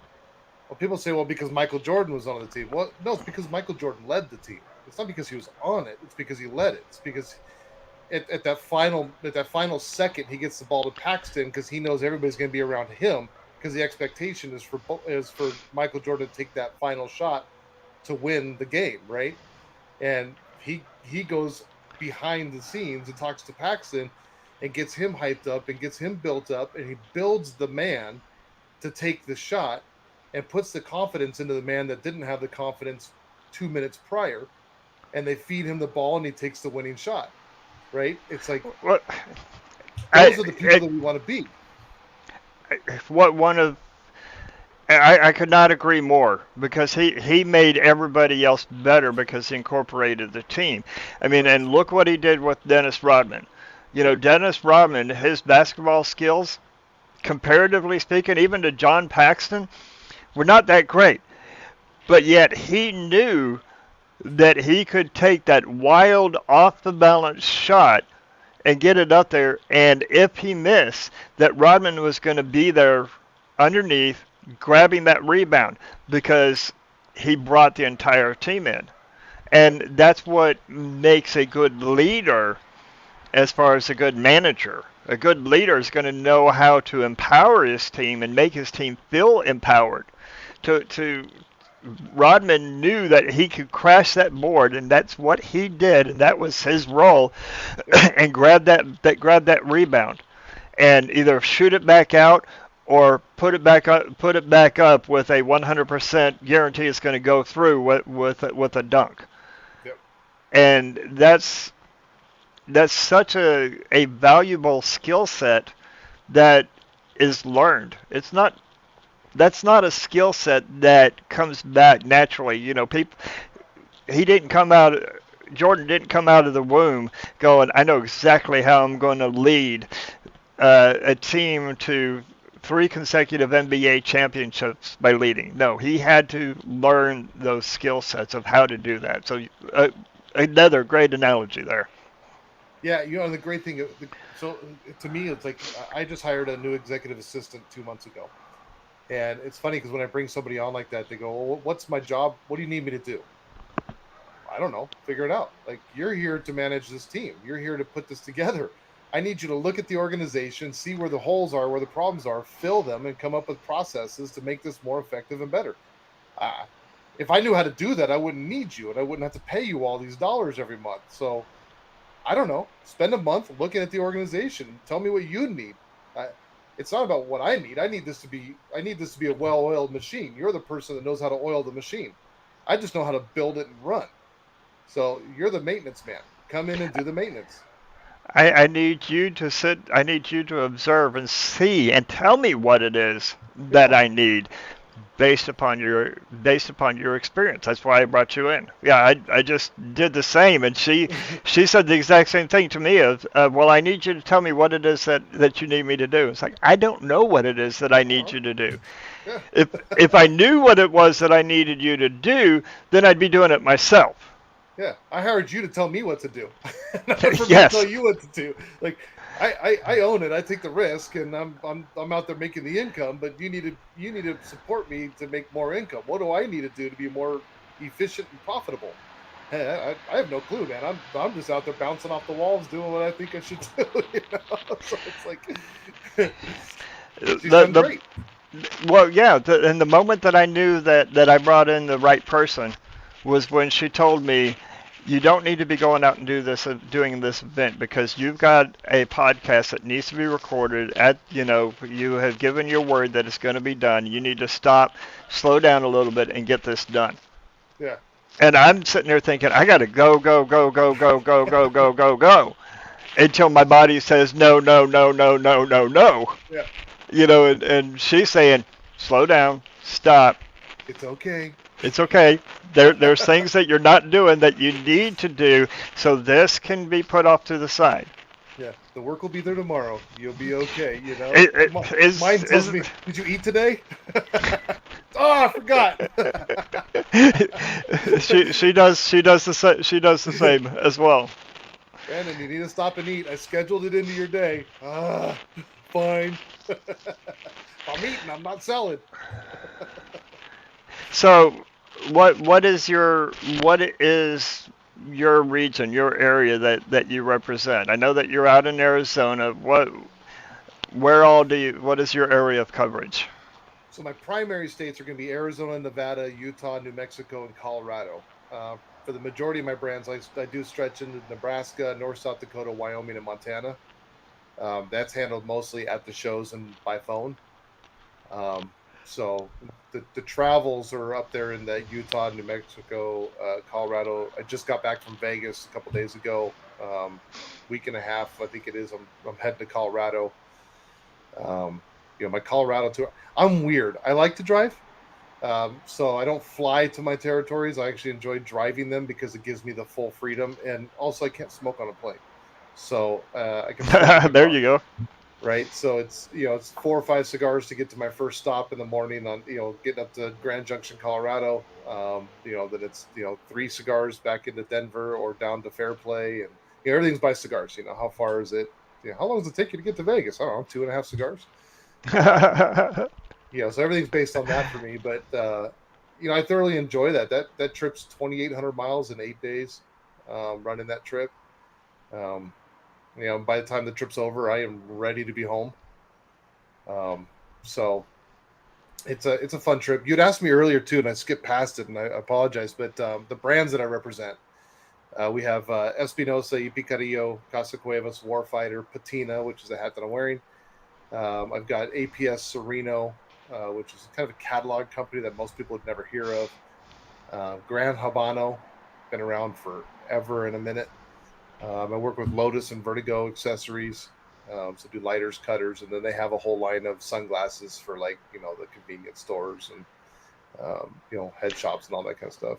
I didn't know that Lotus and Vertigo had sunglasses. Yeah, most people don't because you don't get to see that part of it, right? Like it's not in the cigar shops, but it's three companies under one. So you have Integral Logistics, and then they have the Lotus, they have Vertigo, and then the other one's called Identity Group, I believe. I don't know. I just get the check and take the picture and send it. I don't remember what the name of it is. It all goes to the same place for me when I send in the order. So I forget the name of the company, but yeah, it's kind of fun, man. And then I do a lot of custom stuff through there. We'll do custom ashtrays. I'm working on, I think, 21 different private label like custom projects right now for different shops and different brands. Um, so it's a lot of fun, man. I get to play in all these different realms on a consistent basis. I'm really ADHD, so I kind of have to be in 100 different things at one time. Right. Um, and so I really do enjoy that because one phone call might be about a car. The next phone call is going to be about a cigar. The next one about a lighter or a custom project. And um, I started a church too, where it was 501c3 certified church called House of Rejects, and where we develop men's groups. And so now I get to kind of wear that hat too. So it's like you're constantly changing hats throughout the day, and that's what I enjoy. Every phone call is a different one, and I'm taking a hat off and putting a different one on. But I'm the same guy the whole way through. Uh, so That's it's that's a perfect example or a perfect description, a way to explain the Trinity. yeah, We're different people. I talk to my daughter differently, and I react with my daughter differently than I do at work, and I do, and oh yeah, I'm different. My integrity, my character, who Graybeard is the same, but I'm not Graybeard to my daughter. I'm Dad. I'm not Graybeard to my work. I'm David. right, To my cigar lounge and my whiskey group, and to this life, I'm Graybeard. yeah. That's what everybody knows. Is it all the same person? Yes, but it's just different responsibilities, uh, not really different personas, but different aspects of my personality, depending upon who I'm interacting with. One of the greatest compliments I ever got in life, um, for me, but just in my relationships, was when a person that has known me in the industry for a while uh, got to experience me with my wife and my family, and they're like, you are the same person all the time. Like even with my wife, like my wife and I banter. My wife grew up playing football in the street with the guys, like so we banter, we bash each other and fun, and all those types of things. So we have those good times, after what 22 years of being together. We have, or 23, holy crap. But we have these times together, and it's like I'm no different in the shop than I am at home. I might change my language a little bit or some of the way that I approach it, but it's just like I'm the same person. I'm the same smartass with my wife that I am with the guy in the lounge. It's like it just doesn't change. And when somebody noticed that and recognized that about me, I said, "Man, that's really cool because I don't like fake people. I don't like a person that goes home and they're like, "Oh yes, dear," and they try to be all like this super husband, or they try to be all whatever, and then they get out in the shops and they're bashing their wife or trying to avoid their kid. Like I just man, take off the fig leaves and be yourself. There's a good book that I read a number of years ago called No More Mr. Nice Guy, and you just described the nice guy who lives by that mentality of happy wife, happy life. Yeah. And when they're with their wife, with their spouse or their significant other, they you're back. Uh, you went out of Hi. focus. They I'm live that ADHD. I go in and out of focus all the time. right. But I'm with you. Yeah. And I was in a conversation with a friend, and I'm not going to go into the details of the conversation, but uh, one of the things that came out of it is I just try to be the man that God designed me to be, that He built me to be for everybody. Yeah. For my kids, I wasn't that way when I was married, which is an indicative of why I'm no longer married anymore, owning my part of it. Um, but whoever I'm with, I try to be the same person Yeah. and be the good man, be the person that they, just like what you said, no matter where they meet me, whether they talked with me, I'm the same guy.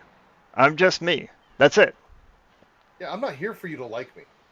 I'm just not. To me, I'm kind of I'm a very direct person. There's no like gray area with me. It's black and white, right? It's like you know where I stand all the time, and if you don't like that part of me, then what I found is that my personality and not being willing to sacrifice who I am has been a phenomenal filter in my life. Because the people that just can't stand that, I don't need to be around them. I don't. They don't need to be around me. I don't need to be around them. And there's people that are polar opposite of me, but we're great friends because that's who they are, and they're that person, and this is who I am, and I'm that person.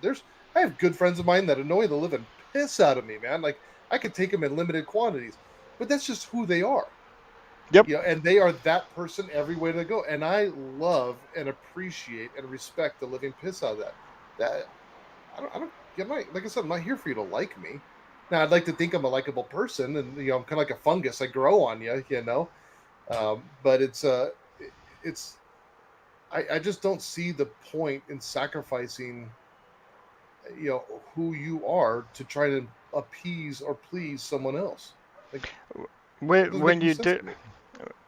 I learned the hard way because I was that person that I didn't like who that person was. When I looked in the mirror, I did not like who that person was, and I would, you end up in this just destructive cycle Mm-hmm. that you can't get out of, because you're going, I don't want to be that person. I don't want to be that person. Then you're back in that situation, and you're putting on this facade. You're putting on this costume Yep. because you think that that's what other people need to see in order for them to like you. Yep. Now, if someone doesn't like me, do I want to know why? Part of me wants to know why, but not because I want to change who I am so that they like me, but to identify, is there something about my character Correct. that I need to improve on, that I need to correct? Yep. If they like me then, okay, good, that's on them. If they don't, and I've recognized what it is that I needed to grow in, what area I needed to grow in, then, and they still don't like me, okay, fine. I'm doing Pontius Pilate. I'm washing my hands Yeah. and I'm moving on. Bye, Uh, Felicia. exactly, exactly. Yeah, it's a great filter, isn't it? And when you can, I call it putting on the fig leaf. I learned that through, uh, God, what's his name? John Eldridge. John Eldridge, yeah. Talks about the fig leaf, right? And I mean, that starts back in the very beginning with Adam and Eve, and they covered up their shame, their guilt, their embarrassment, with fig leaves. And ultimately, when you break it down and you find out, why am I acting this way? Why am I being somebody that I'm not? And you dig down deep enough, you're willing to go into the depths of this emotion. You get past the walls and the barriers, and you are willing to strip down the fig leaves and look in the mirror. You start to find the things that you're ashamed of, right? And you say, why am I ashamed of these things? And for me, it's laying at the foot of the cross, giving it up to Christ and saying, Lord, who do you see me as? And help me to see myself in your light and in the way that you see me. And And and I want to build on that. If I'm sorry for interrupting, but I want to no, please interrupt. build on that. It's at that point that Christ wants to partner with us to heal that, to correct that, to mend that, to grow from that. It's not a Christ. Okay, hey, I recognize that I'm doing wrong on there. So come in with that socket wrench and fix that. No, we're going to partner together so that you can fix that by leaning into me, leaning into Christ, so that we can. Because if we don't, then we'll never get to that point. I see my kids are watching TV. It's like that Yeah. flashing. I'm gonna have a seizure in a minute. And So I'll we're- change. I'll change one thing that there's one thing in what you said that I'd like to expand on or change slightly. Christ always wants to partner with us. It's at that always. moment that we realize that we want to partner with Him. Yes.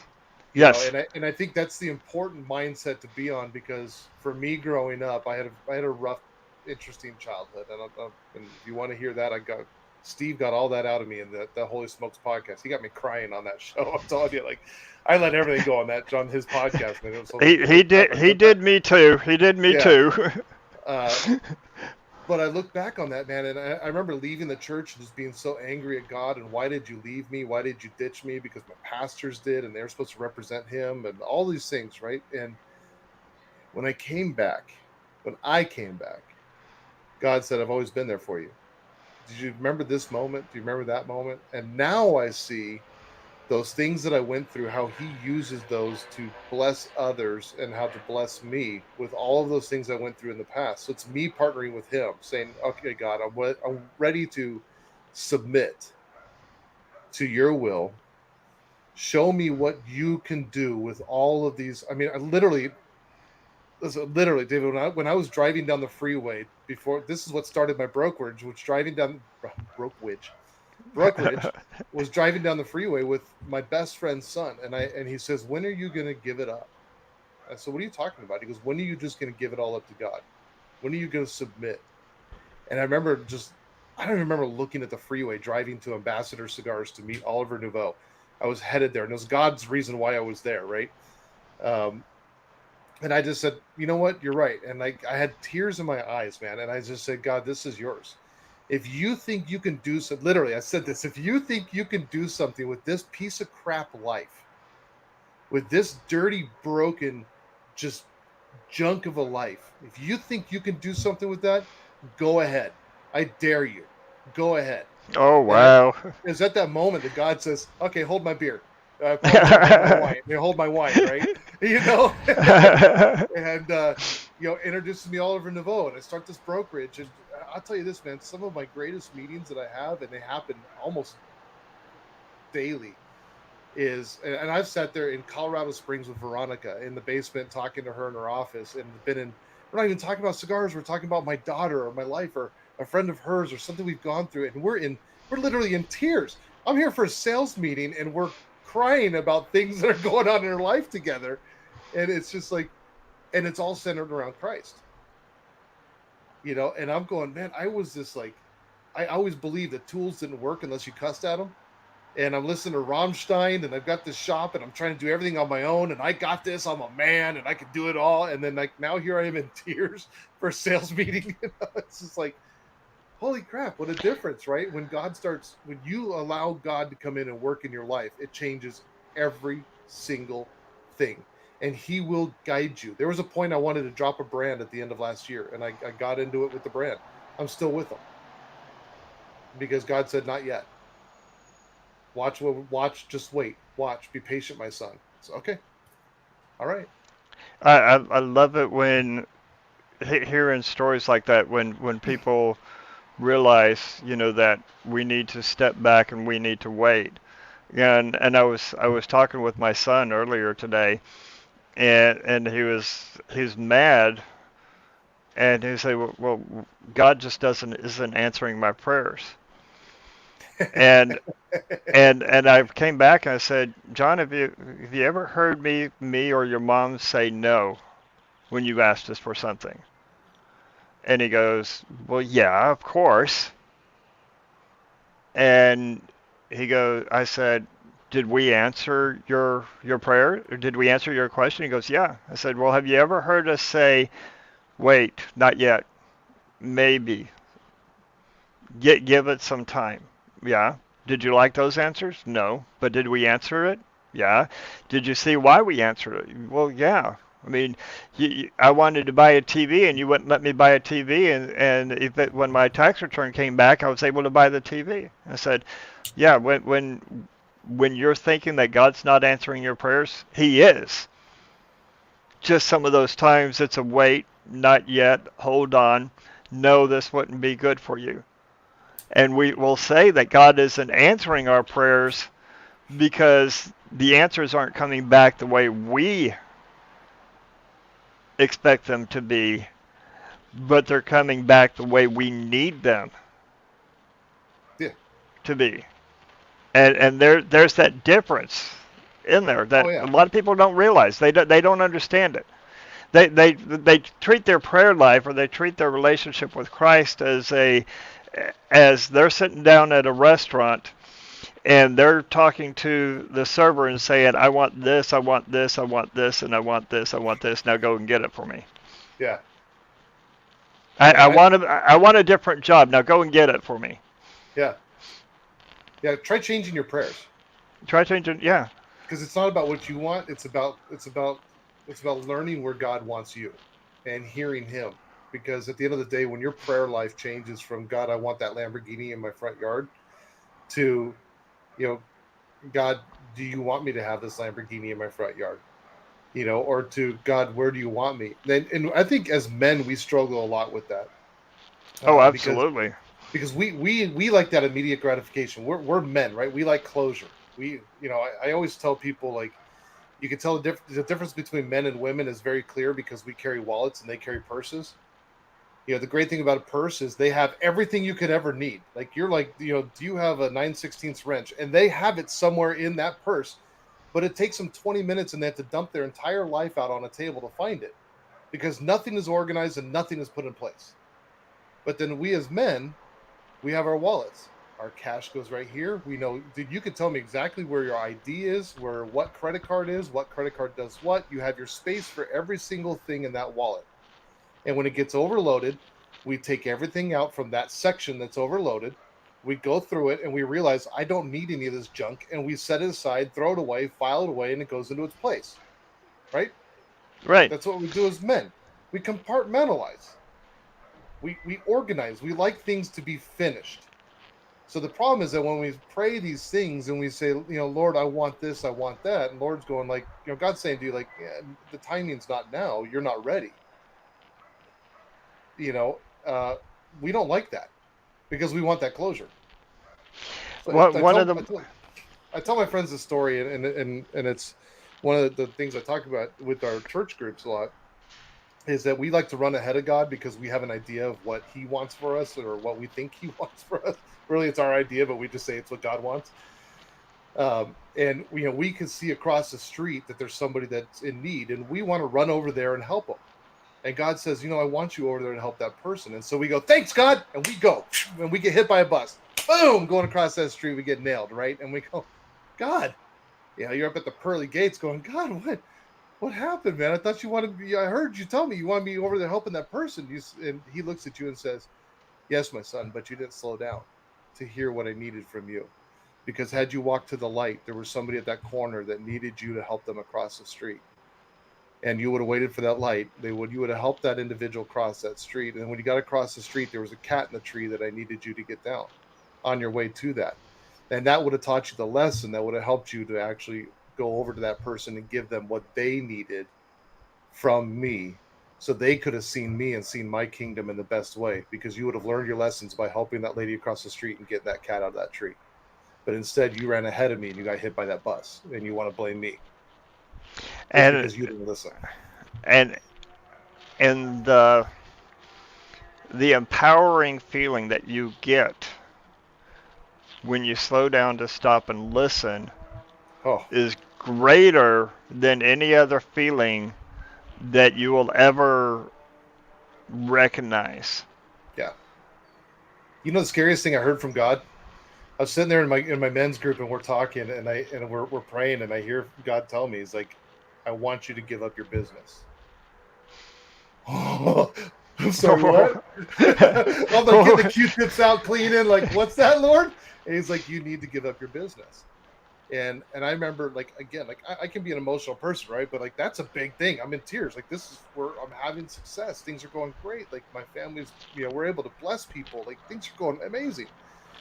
And I talked to and consulted, instead of just ending my company, or instead of fighting against it. My initial reaction is like, no, I'm not doing that.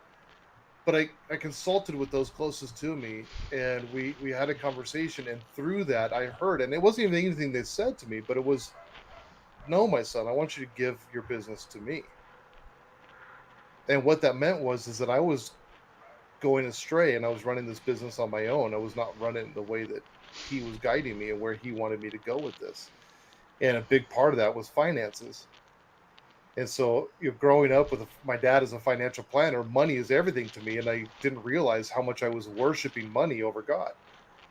And Wow. so, from him saying, "I need you to give your business to me," did not mean shut down your company and go into ministry or go into missionary or whatever. You know what I mean? It was, I had all these, like, of course, we go to that extreme, right? And I'm going to be living in a country somewhere by myself in a teepee getting stung by mosquitoes all day. It's like, no, that's not what I'm saying, my son. I need you to give this to me. And so I changed everything, man. I started tithing off the top of my company before anything comes out of my business. I tithe off the gross that comes in every single month. And I trusted him with the finances. And as soon as I did that, David, my business skyrocketed and things went well. And I didn't do it for the purpose of gaining more. I did it for the simple purpose because God told me what I needed to do. And he blessed me because I listened and I followed his word. And in turn, I've been able to bless others. There is, and I've talked with a couple of other, Christian brothers and sisters that I have a lot of respect for in the way that they look at the Word of God. There was one day I was like, why is it that I'm have to keep on coming and to you and asking for forgiveness? You've already died on the cross. Why? You're not going to die on the cross again. Why? And you've seen my cigar reflections over the years. Mm-hmm. They come from these conversations through scripture, through devotionals, through prayer, through just listening. And he said, "You're not coming. I don't want you to come to me for forgiveness because you need the forgiveness. I've already given it to you. I want you to come to me for forgiveness because the areas that you're coming to me for forgiveness are areas that you haven't given over to me yet. Yep. That you haven't trusted me to guide you. That you still think you need to control." And it was like, okay, here comes that 2x4. Let me get my head up here ready for it. Right? You know those feelings. It's like when it's like, wow, I had not thought of it that way. Us asking for forgiveness, and if we keep coming back, just God, please forgive me. I took over the finances, and I wasn't. Well, no, you didn't take back over the finances. You never gave them to me. Correct. Yeah. You haven't trusted me in this area of your life, so you still think that you can do better at this than I can. But again, Yeah. it goes back to that partnership of, no, God's not going to come down and it's like, okay, here's your budget. You need to put 20% over here. You need to make sure that this is allocated here and this is allocated here. But it's partnering with him on this, and it's like, okay, here's the budget. Father, I believe this is where I need to go. Please, let me know. Am I on the right path on this? And then shutting up to listen. Silent prayer? Anybody?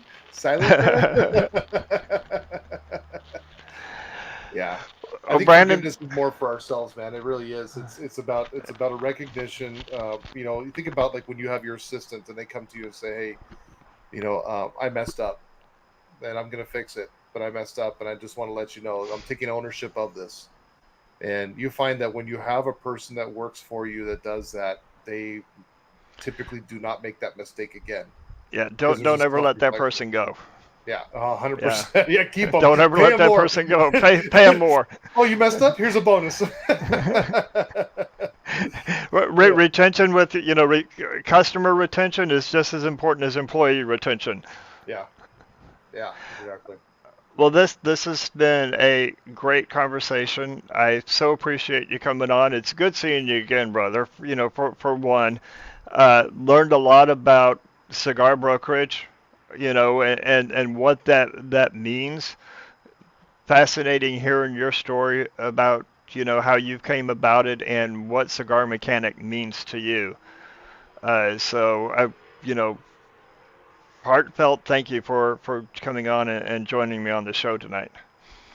Brother, I'm honored, and it was my pleasure, man. And I am so incredibly honored to be on the show with you, for the invitation to be there, and more so, man, I am blessed to know you and to have you in my life. So thank you, my friend, and I look forward to seeing you soon. Likewise. Well, I'm going to close this out. I'm not going to tell anybody what we've got coming out, so next week you're going to have to be surprised of who we've got on the show next week. And until next time, explore the pairings because there's something for everyone. Good night, everybody. Cheers.